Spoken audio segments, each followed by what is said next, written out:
సభను తప్పుదోవ పట్టించడానికి లేదా రైతులను రెచ్చగొట్టడానికి మీరు ఇచ్చిన దాదాపుగా 2 గంటల సమయాన్ని పూర్తి స్థాయిలో ఉపయోగించుకోవాలనే ప్రయత్నం వారు చేస్తున్నారు. వారు సూచనల ముసుగులో మోసమైన ప్రణాళికను పకడ్బందీగా ప్రజల మెదళ్లలో చొప్పించడానికి ప్రయత్నం చేస్తున్నారు. నేను తమ ద్వారా వారికి చేసే సూచన ఏంటంటే 10 సంవత్సరాలు పరిపాలన చేసిండ్రు. మీ అనుభవాలు మీకున్నాయి. మీ వల్ల ప్రజలకు కూడా కొన్ని అనుభవాలు ఉన్నాయి. ఆ ప్రజల అనుభవాల మేరకే ప్రజలు ఒక తీర్పు ఇచ్చిండ్రు. 10 సంవత్సరాలు ఏలిన మీరు 10 నెలలు కూడా పూర్తి చేసుకొని ప్రభుత్వం మీద కొన్ని వందల ఆరోపణలు చేస్తున్నారు. నాకేం అభ్యంతరం లేదు. అది మీ విజ్ఞత, మీ అవగాహన. అదేవిధంగా ఈరోజు వారు సిరిసిల్ల చేనేత కార్మికుల గురించి, బతుకమ్మ చీరల గురించి వారు గొప్పగా చెప్పిండ్రు. నాకేం అభ్యంతరం లేదు. చేనేత కార్మికులకు పని కల్పించడం కోసం ఆనాడు ప్రయత్నం చేసి ఈ పథకాన్ని ప్రవేశపెట్టినామన్నారు. 2017-18లో నాకు తెలిసినంత వరకు మొట్టమొదట ఈ చేనేత కార్మికులకు బతుకమ్మ చీరల పథకాన్ని ప్రవేశపెట్టారు.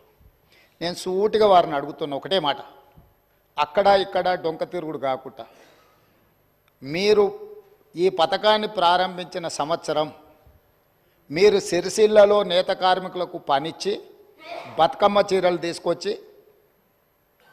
ఆడబిడ్డలకు పంచిపెట్టినరా, లేకపోతే మీ బినామీలకు కాంట్రాక్ట్లు ఇచ్చి సూరత్ వెళ్ళి సూరత్లో మీ తూకం కింద చీరలు తీసుకొచ్చి చీరల సైజు కంటే సైజు తక్కువ కట్ చేసి దండి కొట్టి ఆడబిడ్డలకు పంచిపెడితే ఆడబిడ్డలు తిరుగుబాటు చేసి ఇవి బతుకమ్మ చీరలు ఆడబిడ్డలు కట్టుకునేటివి కావు అని చెప్పి ఆడబిడ్డలు తిరుగుబాటు చేసిన మాట వాస్తవం కాదా?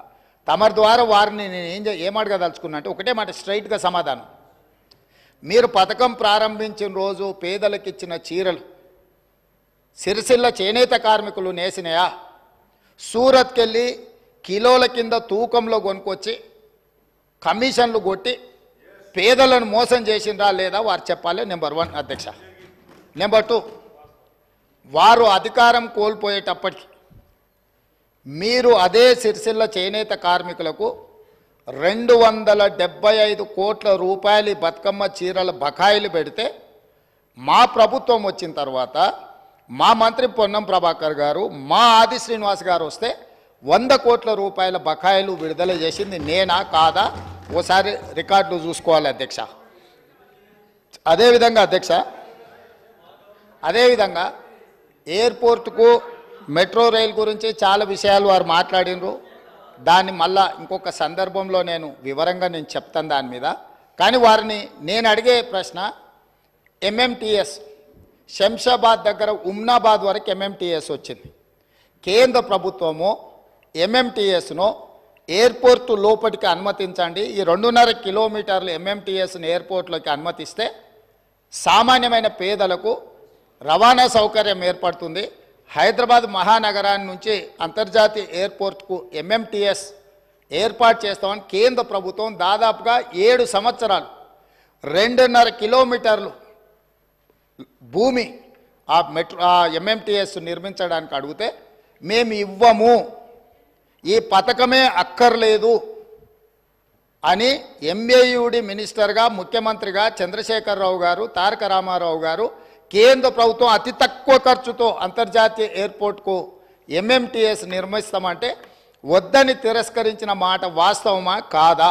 ఒకవేళ మీరు కాదు అంటే ఆ వివరాలు అన్నీ కూడా తీసుకొచ్చి సభలో పెట్టి సభ ద్వారా తెలంగాణ ప్రజలందరికీ కూడా వారు ఎందుకోసం ఎంఎంటీఎస్ పేదలకు ఉపయోగపడే జస్ట్ 2.5 కిలోమీటర్స్ ఉమ్నాబాద్ నుంచి ఎయిర్పోర్ట్ లోపలికి అనుమతి ఇవ్వకపోవడానికి గల కారణము, దీని వెనకాల ఉన్న కుట్ర, దీని వెనకాల ఉన్న ఆర్థిక రాజకీయ ప్రయోజనము ఏందనేది కూడా ఈరోజు తెలంగాణ ప్రజలకు తెలవాలి. మూడవది, ఈరోజు ముచ్చర్ల దగ్గర భూసేకరణకు సంబంధించి వారికి వారే ఊహించుకుంటుండ్రు, వారికి వారే కాయించుకుంటుండ్రు, వారికి వారే రెచ్చగొట్టే ప్రయత్నం చేస్తున్నారు, వారికి వారే భూసేకరణలో కండిషన్స్ పెట్టినమంటుండ్రు. మళ్ళీ ఇవన్నీ చెప్తూనే మీరు న్యూయార్క్ చేయండి, మీరు డల్లాస్ చేయండి, నేను ఎప్పుడూ మీలాక ఓల్డ్ సిటీని ఇస్తాంబుల్ చేస్తా అని, వరంగల్ని లండన్ చేస్తా అని, కరీంనగర్ని న్యూయార్క్ని చేస్తా అని ఇట్లాంటి అబద్ధాలు నేను ఎప్పుడు చెప్పలే. ట్యాంక్ బండులో నీళ్లను కొబ్బరి నీళ్ళలాగా చేసి ఎత్తుకొని తాగేటట్టు చేస్తా అని నేను ఎప్పుడు చెప్పలేదు అధ్యక్ష. నేను స్పష్టంగా తమరి ద్వారా వారికి ఏమైనా అనుమానం ఉంటే ఈరోజు అక్కడ భూసేకరణకు సంబంధించి ఫార్మాసిటీతో పాటు అలైడ్ ఇండస్ట్రీస్ కోసం భూసేకరణ చేస్తున్నాం నోటిఫికేషన్లు ఇచ్చిండ్రు. కావాలంటే ఆ నోటిఫికేషన్ నేను అధికారులకు చెప్పి తెప్పిస్తాను. దాంట్లో ఉన్న కండిషన్స్ ఏంది, ఏ మేరకు అక్కడ భూసేకరణ జరిగింది, భూసేకరణకు నోటిఫికేషన్ ఇచ్చిండ్రు అనే దాన్ని నేను స్పష్టంగా వారికి చెప్తాను అధ్యక్ష. ఈరోజు ఆజమాబాద్ ఇండస్ట్రియల్ ఏరియా ఆనాడు ఇండస్ట్రీస్ పర్పస్కు అదర్ పర్పస్కు గవర్నమెంట్ ఇచ్చింది. ఈనాడు ఈ ప్రభుత్వము వాటిని మొత్తం రెసిడెన్షియల్ కింద మార్చుతామని పాలసీ మార్చుకోలేదా అధ్యక్ష? దాంతో భూసేకరణ భూమి అంతా బద్దలైపోయిందా? ఈరోజు ప్రభుత్వం ఫార్మా అండ్ అలైడ్ ఇండస్ట్రీస్తో పాటు అక్కడ నేను తమ ద్వారా వారికి ఈ మహానగరంలో పెట్టుబడులు పెట్టే పెద్ద కంపెనీలకు ఉద్యోగ ఉపాధి అవకాశాలు కల్పించే సంస్థలకు నేను చెప్పదలుచుకున్నా. అక్కడ skill university, young India skill university రేపు సాయంత్రం 4 గంటలకు ప్రారంభించబోతున్నాం. ఇంతగా ప్రోత్సహిస్తామని చెప్పిండు కదా. ప్రతిపక్ష పార్టీ నుంచి వచ్చి భాగస్వామ్యం చేయండి. ఈరోజు హైటెక్ సిటీ దగ్గర ఉన్న నేషనల్ అకాడమిక్ ఆఫ్ కన్స్ట్రక్షన్ ఎన్ఏసీని మేము అక్కడికి షిఫ్ట్ చేసి పెద్ద ఎత్తున స్కిల్ సెమీ స్కిల్డ్ అందరికీ నిరుద్యోగ యువకులకు నేర్పించాలి. అక్కడికి దాన్ని బదిలీ చేసి అక్కడ పెద్ద ఎత్తున వ్యవస్థను ఏర్పాటు చేయాలనుకుంటున్నాం. దాన్ని ప్రోత్సహించడానికి దాంట్లో ఆ కార్యక్రమాలలో పాల్గొనడానికి మీరు ముందుకు రండి. నేను హెల్త్ టూరిజం హబ్ క్రియేట్ చేస్తా అని చెప్పిన.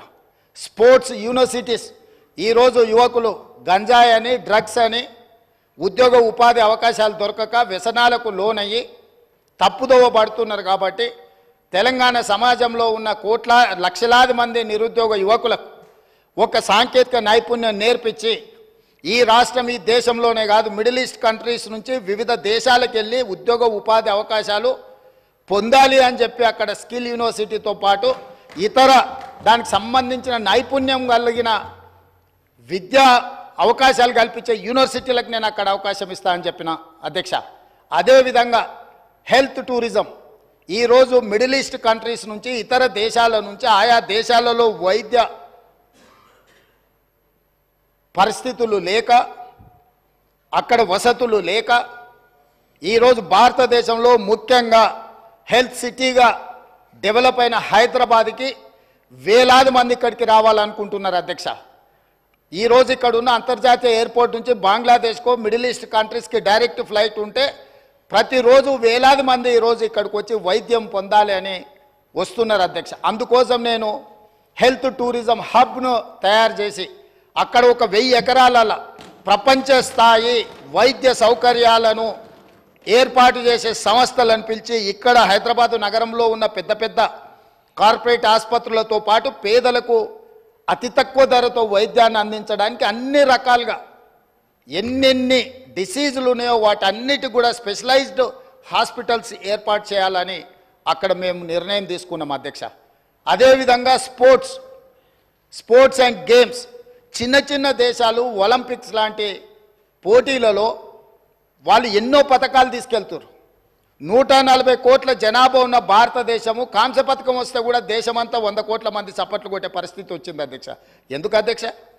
ఒకనాడు ఏషియన్ గేమ్స్ గచ్చిబౌలిలో మనం నిర్వహించుకున్నాం అధ్యక్ష. అంతర్జాతీయ స్థాయిలో ఆటల పోటీలు నిర్వహించుకున్న హైదరాబాద్ రాష్ట్రము తెలంగాణ ఈరోజు ఆనాడు నిర్మించిన ఇన్ఫ్రాస్ట్రక్చర్ని ఈరోజు మనము అసలు ఎలాంటి ఉపయోగం లేకుండా నిరుపయోగంగా తాగుబోతులకు అడ్డాగా ఈ స్టేడియంలన్నీ మారుతున్నాయి. అందుకే ఈరోజు ఉన్న స్టేడియంలతో పాటు అక్కడ ఒక స్పోర్ట్స్ యూనివర్సిటీని పెట్టి అంతర్జాతీయ ప్రమాణాలతో ఈ దేశంలో ఉండే యువకులకు అందరికీ ఇక్కడ శిక్షణ ఇవ్వడానికి అన్ని ఏర్పాట్లు చేయాలని మేము అక్కడ ప్రయత్నం చేస్తున్నాం అధ్యక్ష. ఇదే కాదు, ఈరోజు BCCI క్రికెట్ ప్రపంచంలో ఎంత పాపులరో మీకు తెలుసు. సిరాజ్ మొన్ననే వరల్డ్ కప్లో మన హైదరాబాద్ నుంచి 12th క్లాస్ చదువుకున్న యువకుడు, పెద్దగా చదువు పీజీలు PhDలు డాక్టరేట్లు చేయకపోయినా 12th క్లాస్ చదువుకున్న ఒక హైదరాబాద్ నగరం నుంచి ఒక సామాన్యమైన కుటుంబంలో నుంచి వచ్చిన సిరాజ్ క్రికెట్లో ఇండియాకు ప్రాతినిధ్యం వహించి కప్పు గెలిపించుకొని వస్తే ఈరోజు మినహాయింపులు రేపు క్యాబినెట్లో చెప్పిన నేను అతనికి అన్ని మినహాయింపులు ఇచ్చి అతనికి ఒక గ్రూప్ 1 స్థాయి ఉద్యోగం ఇవ్వాలని నిఖత్ జరీన్ మనకు ఒలింపిక్స్లో మెడల్ తీసుకొస్తే ఆవిడకు ఉద్యోగం ఇస్తామని చెప్పి ప్రభుత్వం ఇంతవరకు ఇవ్వకపోతే క్యాబినెట్లో పెట్టి రేపటి క్యాబినెట్లో నిఖత్ జరీన్కి ఒక గ్రూప్ 1 స్థాయి ఒక డిఎస్పీ స్థాయి ఉద్యోగాన్ని ప్రభుత్వ ఉద్యోగాన్ని ఇవ్వాలని చెప్పి ఇవాళ యువకులకును క్రీడల వైపు ప్రోత్సహించాలన్న ఆలోచనతో అక్కడ ఒక స్పోర్ట్స్ యూనివర్సిటీ ఒక స్పోర్ట్స్ హబ్ చేయాలనుకుంటున్నాం అధ్యక్ష. బీసీఐతో మాట్లాడి అంతర్జాతీయ ప్రమాణాలతో క్రికెట్ నిర్వహించడానికి అక్కడ ఒక స్టేడియం నిర్మించడానికి బీసీసీఐతో నేను మాట్లాడిన అధ్యక్ష. ఈ విధంగా ఒక్కొక్కటి ప్రపంచ స్థాయిలో అంతర్జాతీయ ప్రమాణాలు కలిగిన అన్నింటినీ ఆ ముచ్చెర్ల ప్రాంతంలో తీసుకొచ్చి ఈరోజు ఫార్మా వార్ సిటీ అన్నారు, నేనన్న ఫార్మా విలేజ్లు అన్నా. పొల్యూటెడ్ ఇండస్ట్రీని మొత్తం తీసుకొచ్చి ఒక 25,000 ఎకరాలలో పెడితే వారు అమెరికాలో చదువుకొని వచ్చి వారికి తెలుసు. నెవార్క్ ఎయిర్పోర్ట్ పక్కన ఇట్లనే అన్ని పొల్యూటెడ్ ఇండస్ట్రీస్ పెడితే లాస్ట్గా నగరమే మొత్తం తరలిపోవాల్సిన పరిస్థితి వస్తే ఆ ఇండస్ట్రీని ఇంకెక్కడికో పంపించారు. అదెందుకు అధ్యక్ష? మీకు నాకు వారికి తెలుసో తెలియదో నాకు తెలియదు. వారి దిల్సునగర్ ప్రాంతంలో వారికి ఎంత పరిచయం ఉందో. ఒక సిరీస్ కంపెనీ 30 ఎకరాలలో ఉంటే కొన్ని వేల ఎకరాల ప్రాంతంలో కలుషితమైపోయి బోర్ వేసుకుంటే ఆ నీళ్లతో అన్నం వండుకుంటే వెనకటికి సారె పెట్టుకొస్తే పసుపు బియ్యం వండేటోళ్ళు తెలుసు కదా, పచ్చగా ఎల్లోగా. అట్లా సామాన్యులు ఆ బోర్ నీళ్లతో వంట వండుకుంటే పసుపు బియ్యం వండుకొని తిన్నట్టుగా ఉండి ఆ ఏరియాల కలుషితం. కేవలం 30 ఎకరాలలో ఉన్న సిరీస్ ఫ్యాక్టరీతోని మొత్తం చైతన్యపురి దిల్సుకున్నారు ఆ ప్రాంతమే పూర్తిగా కలుషితం అయిపోయింది అధ్యక్ష. ఆ ఫ్యాక్టరీని తొలగిస్తే కానీ తొలగించినాక ఈరోజు కూడా ఇంకా భూమిలో ఆ కలుషితం ఇంకా కొనసాగుతూనే ఉంది అధ్యక్ష.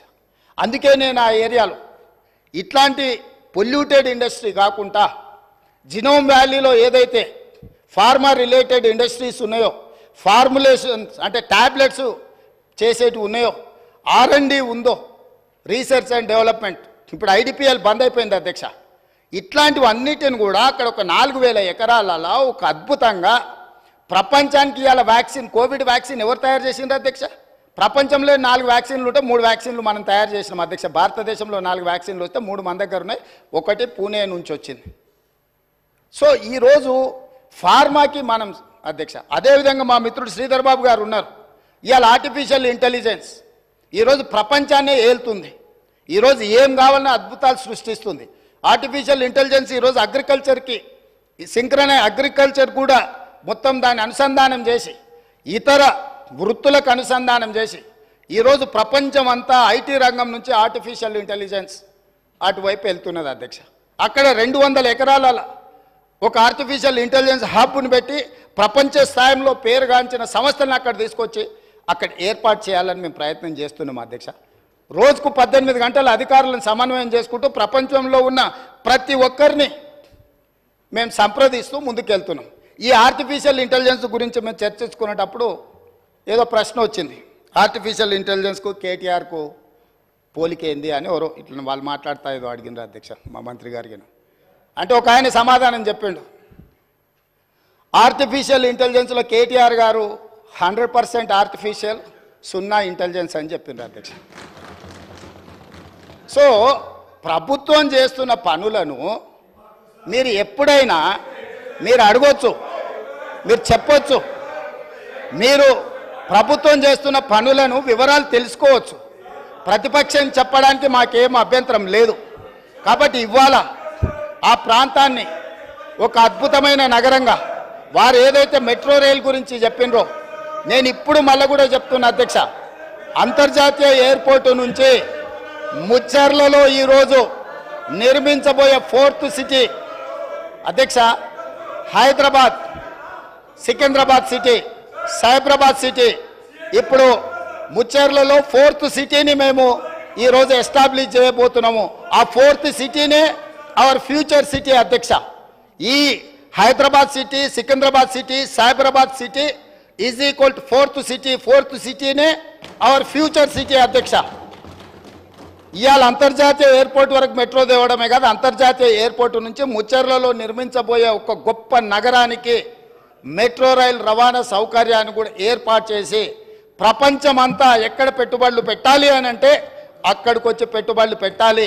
వైద్యం కావాలంటే అక్కడికి రావాలి, ఉద్యోగం కావాలంటే అక్కడికి రావాలి, స్కిల్ నేర్చుకోవాలంటే అక్కడికి రావాలి, అంతర్జాతీయ క్రికెట్ పోటీలు జరగాలంటే అక్కడికి రావాలి, గల్ఫ్ క్లబ్ ఆడాలి అని అంటే వాళ్ళంటి శ్రీమంతులు ఆడుకునే గల్ఫ్ అని ఉన్నది కదా అధ్యక్ష. మాకు తెలియదు, మేము ఊర్ల నుంచి వచ్చిన వాళ్ళం, కానీ వాళ్ళ శ్రీమంతుల కోసం పెట్టుకునే గల్ఫ్ ఉంది కదా అధ్యక్ష.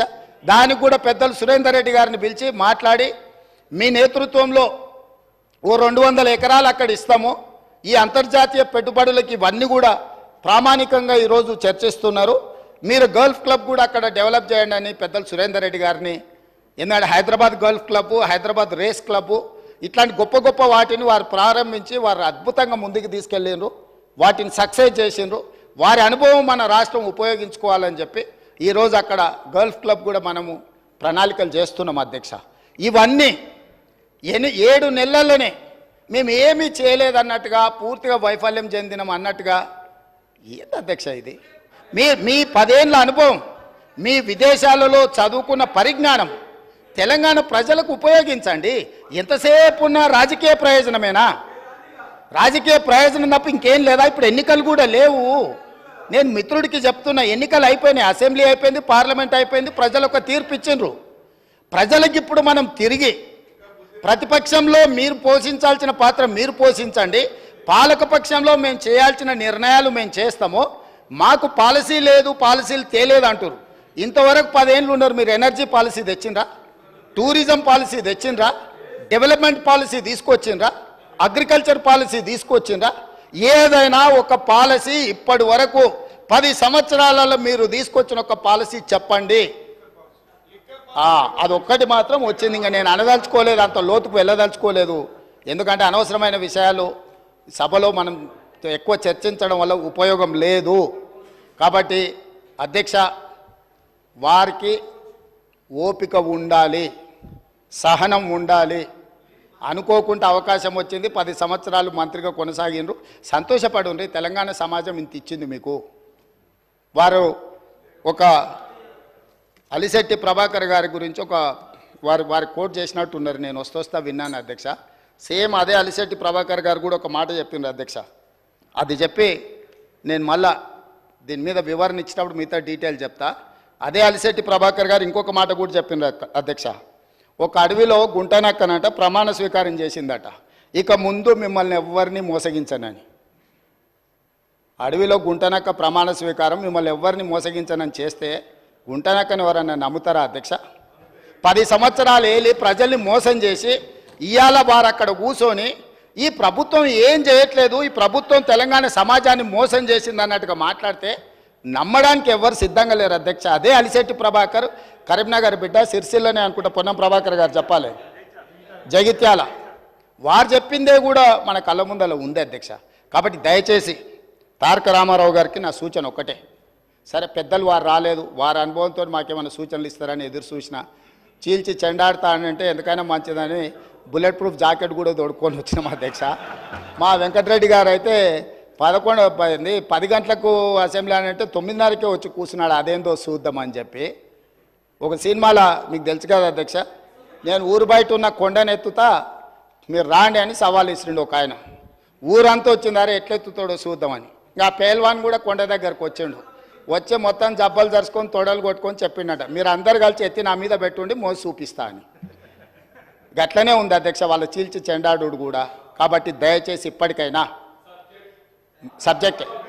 ఇప్పటికైనా ప్రభుత్వం అధ్యక్ష, ఈ ప్రభుత్వం విధానపరమైన నిర్ణయాలు తీసుకుంటుంది, ఈ ప్రభుత్వం పాలసీలు తీసుకొస్తుంది, ఈ ప్రభుత్వం రైతు పాలసీ తీసుకొస్తుంది, అంటే వ్యవసాయ పాలసీ తీసుకొస్తుంది, ఈ ప్రభుత్వం స్పోర్ట్స్ పాలసీ తీసుకొస్తుంది, ఈ ప్రభుత్వం ఆర్టిఫిషియల్ ఇంటెలిజెన్స్కు సంబంధించిన పాలసీ తీసుకొస్తుంది, ఐటీ అండ్ ఇండస్ట్రీస్ పాలసీ తీసుకొస్తుంది ప్రభుత్వము, ఎనర్జీ పాలసీ తీసుకొస్తుంది ప్రభుత్వము.